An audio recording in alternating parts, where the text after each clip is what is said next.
Welcome to 5 Facts Wrestling. I'm your host, the eclectic gentleman Stephen Watts, and join me as we give you 5 facts on any given wrestling topic that you might not know. But before we get started, don't forget to like, share, and subscribe.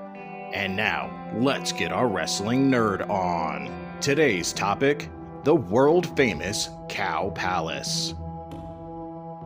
Big Time Wrestling, founded in 1960 by Roy Shire, Big Time Wrestling would become the premier wrestling territory in the area, with their first show being held in the Cow Palace in 1961, drawing a reported crowd of over 16,000 people. Shire was operating outside the confines of the National Wrestling Alliance, so he was thus labeled as an outlaw promotion, similar to the like of the Paphos ICW on the other side of the country. That being said, Shire's desire to maintain a realistic angle to the business inside the ring, complemented by high spots and some great talent.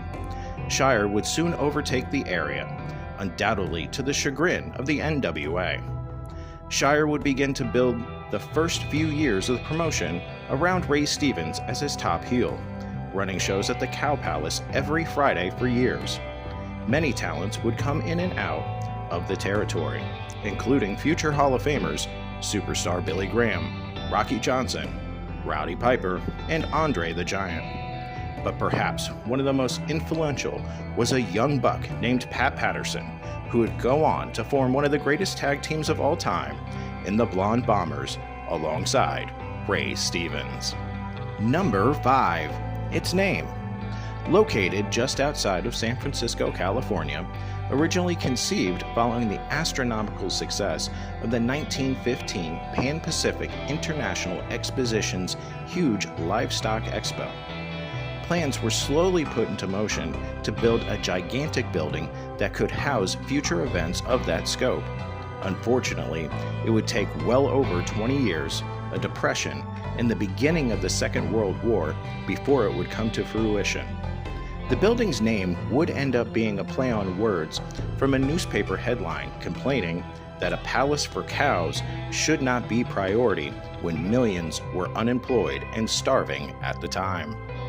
Number 4.